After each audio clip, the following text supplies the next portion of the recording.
এই কাজটা আমরা কেন করতেছি বা তাদের অনুমতি নিলাম না কেন। দূষর ছিল তাদের পতাকা আঁকাইলে আমাদের কি সমস্যা, কিন্তু এক পর্যায়ে আমাদেরকে ছাত্রলীগ বলে একটা ট্যাগ দেওয়া হয়। স্বাধীনতার চেতনাকে ধারণ করে আমরা এই কাজগুলো করেছি।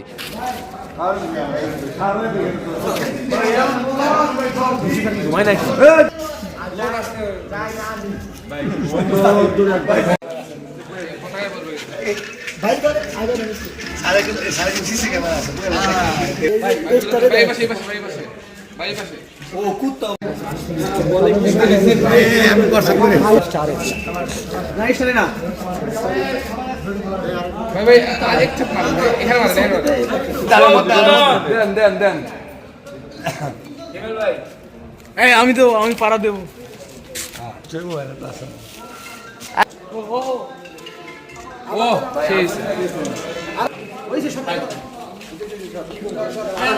আমরা স্বাধীনতার চেতনাকে ধারণ করি বিধায় আমরা একটা পরিকল্পনা করি যে পাকিস্তানের পতাকা, তারা যেহেতু আমাদের দূষর ছিল, তারা আমাদের 30 লক্ষ মা বোনের উপর অত্যাচার, ভাই বোনের সাথে অত্যাচার করেছে, তার স্মৃতিচারণ করে আমরা পাকিস্তানের পতাকাটা আঁকাইতেছি। তখন হঠাৎ করে প্রক্টর স্যারের অফিস থেকে প্রক্টর স্যারের সহকারী তারা আসার পরে আমাকে বলতেছে এটা তোমাদেরকে অনুমতি দিছে। এর আগেও এখানে দেখা গেছে যে ইসরায়েলের যে পতাকা আছে তাদের সেটা আঁকানো হয়েছে, সেটাতে তাদের কোনো অনুমতি লাগে নাই। আর আমরা স্বাধীনতাকে ধারণ করে আমরা যেটা কাজ করতেছি, এই কাজের মধ্যে সে আয়সা বলতেছে যে এই কাজটা আমরা কেন করতেছি বা তাদের অনুমতি নিলাম না কেন। এটা এক পর্যায়ে বলার সময় আমার যে সিনিয়ররা আছে তারা দেখা আগায় আসছে, আর আসার পরে তারা জিজ্ঞাসা করতেছে যে এই বিষয়গুলো জিজ্ঞাসা করতেছে যে ইসরায়েলের যে এইগুলাতে আঁকানো হলো প্লাস ইউরোপ আমেরিকার যে পতাকা আঁকানো হলো, এগুলির সময় তো কোনো বাধা দেওয়া হয়নি।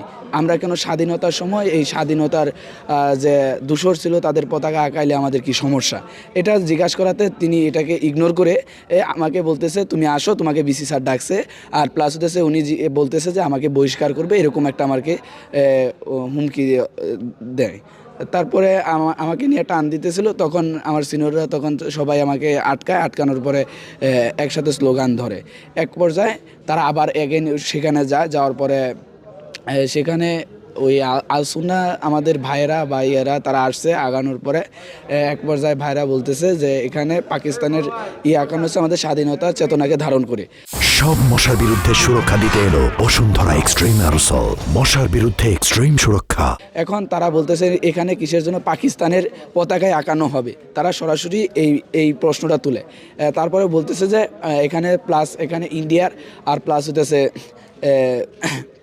ইসরায়েলের যে পতাকা আছে এটা আঁকাতে হবে আমাদের। আমি আবার সবাই মিলে বলছি যে এটাও আঁকবো আমরা সাথে।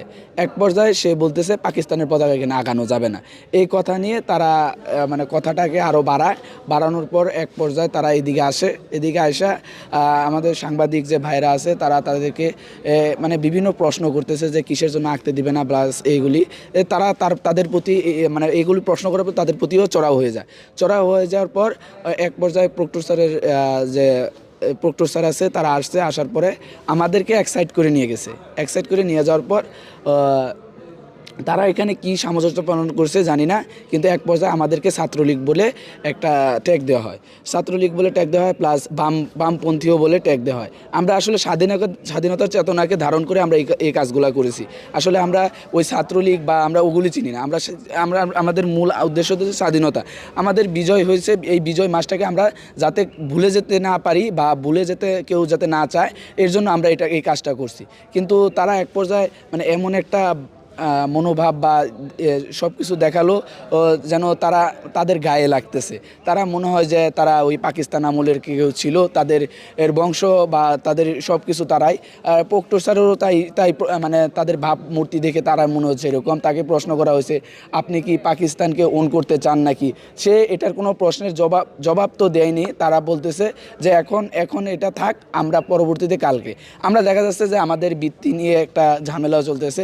এই বৃত্তির কথা বললেও তারা এরকম মানে আজকে না কাল, কালকে না পরশু, পরশু না তরশু এরকম করে আমাদের ডেট পিছায় নেয়। কিন্তু আমরা স্বাধীনতার যে মানে চেতনাকে আমরা ধারণ করতেছি, এটাকেও তারা এরকমই করতে চাইছিল, এটাকে ধামাচাপা দিতে যাচ্ছে। কিন্তু আমরা এটা ধামাচাপা মানব না। আমরা এই উদ্দেশ্যে আমরা পরবর্তীতে আমাদের ওই পতাকাটা নষ্ট করে দেয়, আমরা তারপরে ওই পতাকাটা ঠিক করে ওইখানে একটা আঁকাই, আর একটা এখন বিসি ভবনের সামনে আঁকাইছি, এই যাতে স্বাধীনতা চেতনাকে তারা কোনোভাবে ধামাচাপা না দিতে পারে।